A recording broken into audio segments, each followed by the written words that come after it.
end of our Ozark Highland Trail hike. So we thought we'd just do a quick question and answer session. We're going to talk a little bit about the trail and our trip. First of all, tell me what you were expecting before you came out here. I was expecting a challenging trip. I knew the mileage was high, a little bit higher than I've been doing the last couple of years. I will say one thing though, if you're ever going to go hiking with Midwest Backpacker, aka almost OK Jeremy LaCroix, be a backpacker, be a hiker, not a day hiker, not a weekend hiker. Make sure you can hike, because this guy doesn't mess around at all. Yeah, it was a lot of miles even for me. I mean, 55 miles. Well, we started with a 10-mile day, then we did basically 3 15-mile days, and then tomorrow we're gonna road walk out just a short distance. But it was, I think some of that off-season exercising, and I ref a lot of basketball games, definitely helped, because it's only March and we're in Minnesota, so usually we wouldn't have our trail legs by now. Yeah, usually at this point I still have winter weight on. Let's be honest, I have winter weight on year round. But yeah, it definitely helped. I mean, I was in the gym for a while before this trip, and I think that helped as well. But there's nothing like putting a pack on and just going hiking. I mean, that's going to be the best way to train, in my opinion. Running helps a lot too. He does a lot of running with his reffing. So tell me what you thought about the trail. I thought the trail was very technical. It had a lot of rocks. It had a lot of switchbacks. It wasn't as scenic as I thought, and what I mean by that is I'm used to Superior Hiking Trail. They actually have big grand overlooks to the valleys and lakes and rivers. There are views here, but they're through the trees. There's nothing really cut out so you can see the horizon. I agree. I mean, the main draw, honestly, for us is we live in Minnesota and it's March and we come here and there isn't any snow. But that being said, I mean, there's a few overlooks, but you aren't looking over a big lake or something like that. The waterfalls, they're very different than what we're used to. We're used to the big gorges, and they're different here. They're really beautiful, just kind of the low water flow, but you can get right underneath them too. Sure, yeah, there was a lot of them, a lot of little, just small cascading waterfalls, nothing big and grand. But what was nice about having that water moving, it made it easier to fill up your water bags for filtering water. So having moving water really helped. Sure. And I would say, I mean, every trail it is, but this trail, there's definitely some nice people that we met. Smoke in the face on cue. So let's go over quickly what we did here. So day one, we started out at Ozone. Ozone at about 1:30 p.m. 1:30. We hiked 10 miles, a little over 10 miles, right? It was just under 11. Yep. So we went from, what did we start out at, 85? Mile marker 75, wasn't it? No, we went from 85 down to 75. Oh, that's what it was. So that was a great hike. That first night it was cold. It got down to 25 the first night. Yeah, we camped right next to a creek, and it got pretty chilly, but it was a nice, right on a beautiful scenic creek. So that was good. We woke up. We slept in the next day. It was dark, right? Day two. So we slept in. But we put in, what did we do? Was that about 15 miles? 16 miles that day. Yeah, we were at about 74 and a half at the next place, which was Turner Hollow, I believe. Yeah. So, I mean, yeah, it was just shy of what was it, 16 miles, you said? Yeah. So what was cool that night is, that night we camped. There's a bunch of people. I wasn't expecting to see anybody out here, really. But there was a Boy Scout troop there, and there's actually a formal hike from the Ozark Highland Trail Association. So we got to sit around the campfire with some of those people who, do trail maintenance and are just, a lot of them are veterans of the trail. So we could ask questions, and he said, well, where are you going? And we brought out the map, and he could tell us specific things about the section that we were going in. They were really nice, and you could tell they were very dedicated to trail maintenance. And I don't know if this association has a paid staff, so they definitely work pretty hard. Yeah, I mean the trail was maintained, very well. Considering I don't think there's a dedicated staff like you were saying, but it was well marked. I lost the trail once. That's just because I wasn't paying attention while I was trying to put my pack on. So I walked around in circles for about 20 minutes. But I found my way, and it was fine. Yeah, I got off trail too.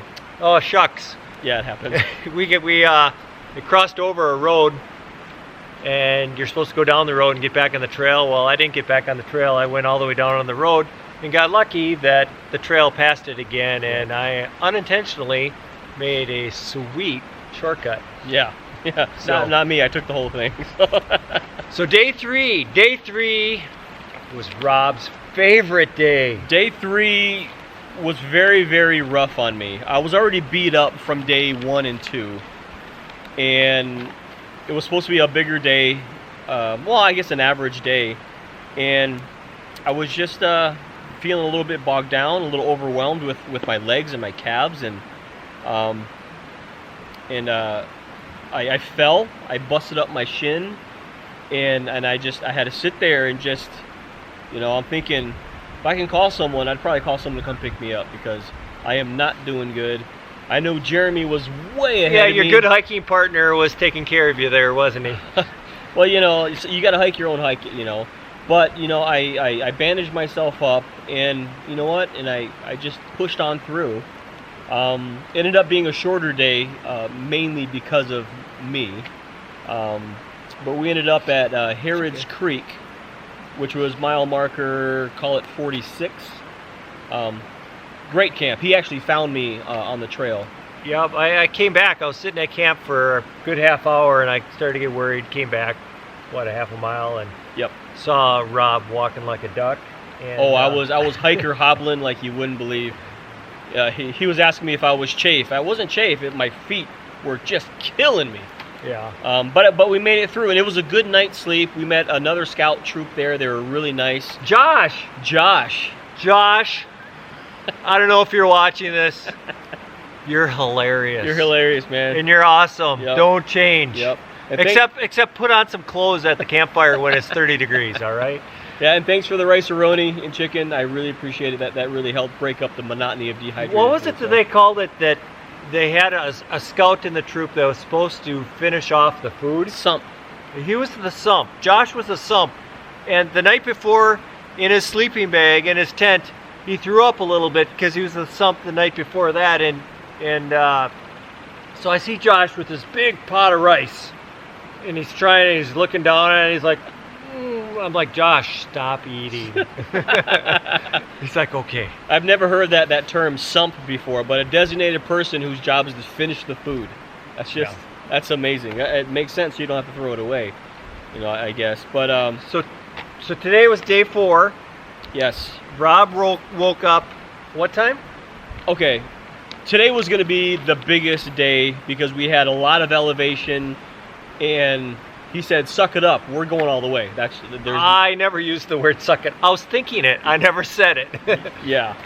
And so I woke up at 5 o'clock a.m., slowly got my stuff on, slowly changed and packed up, and I headed out of camp at about 6:10. About an hour and a half before me. About an hour and a half before him. And it was dark. I did some night hiking, and it was cool out. And I didn't eat breakfast. I didn't eat anything. And I just started hauling butt, and I just kind of roasted through the trail. And truth be told, I just ate my first meal, which was dinner, about 15 minutes ago. Before that, I had a power bar. That was it, but a lot of water. Yeah. So today, we also had a prescribed burn that people were warning us about. Coming from the east, there was just a sign that said prescribed burn, and it's like, duh, it's all black. It didn't say no hikers. So we both hiked through there, and we got to the opposite end of it, and there's big caution tape and signs, do not pass. Yeah, and trail closed, prescribed burn, and of course we see the sign after we get Yeah. done with the whole section. Oops.